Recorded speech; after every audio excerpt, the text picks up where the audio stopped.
Hi, everybody. I'm just going to say a few more things about Alexia Arthur's story, Mashup Love.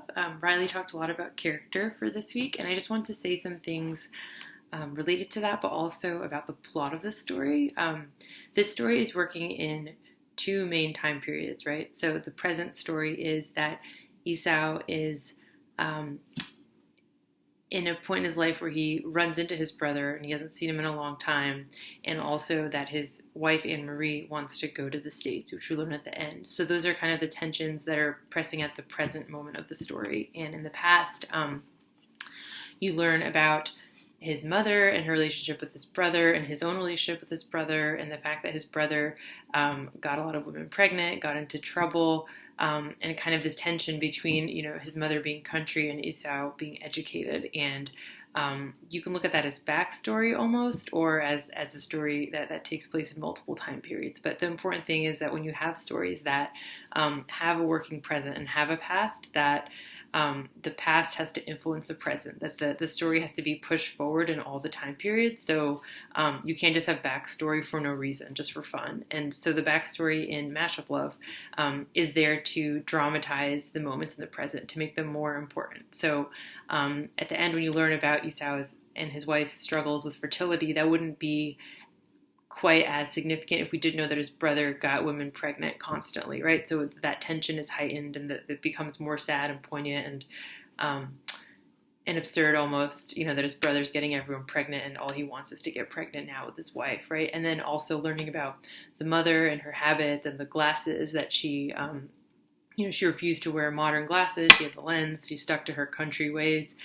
That becomes also more important when you see the narrator considering moving to the United States. So those decisions and his feelings about seeing his brother in the present wouldn't be as important if we didn't have that backstory, right? So last week we talked about Ian Lee's Extra, a story that had almost no backstory, right? Where we're plunged into the present with Granny Lynn, which worked for that story because it was all about her kind of figuring out love in the present, figuring out the stakes of that in the moment, and none of that really mattered. If we got pages of backstory about her life and her romantic history in the factory, as a lot of you said, it would just weigh the story down. But in Alexia's story, you need that backstory. You need this information about the characters. Otherwise, you just have a story about a guy whose wife is cooking and says, do you want to go to the States? And they're having fertility issues. And you wouldn't really understand the full weight of that. So each story is really unique in terms of how much backstory to reveal, how to push the narrative forward. And when you do have multiple time periods, you have to make sure that they're always doing the work to move the story forward. I talked about before, I believe, that writing is like putting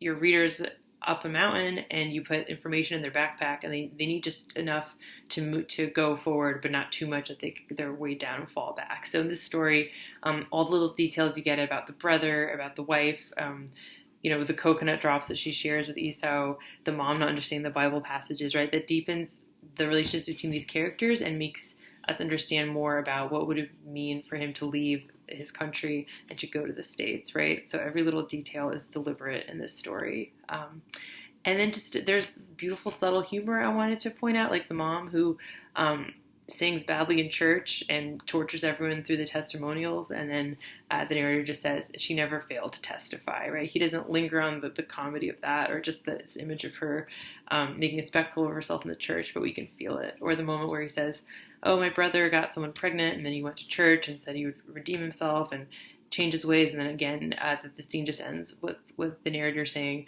my brother didn't get another girl pregnant until he was 20, right? So instead of so it's kind of this sharp, dark humor that points out the absurdity of the situation instead of overdoing it, really lands. And then the opening and the closing of the story are really important as well.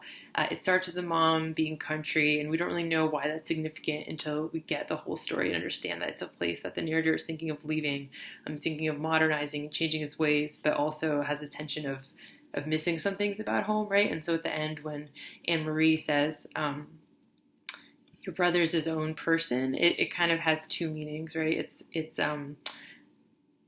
he is and he isn't, right? Because they are twins, and his coworker sees that the brother is there because they look the same. So it's about this tension of, is he his own person or not? Are me and my brother still connected, though we never see each other? We still look like, we still share blood, we're still in the same country.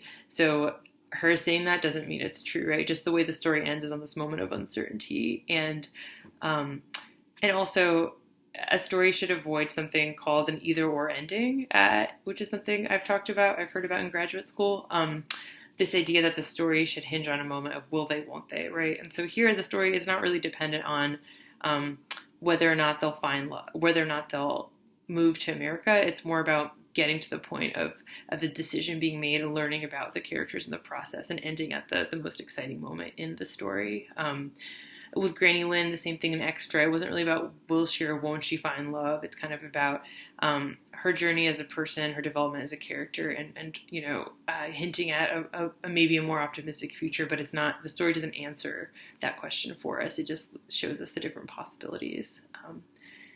And I think that's it for this week. So I hope you enjoyed the story as much as I did, and just, keep going each week, posting in your discussion forums with answers to those questions by Wednesday nights, and then posting, responding 2 or 4 times in those forums to your classmates, and then posting your exercises through assignments as well as to your group forums.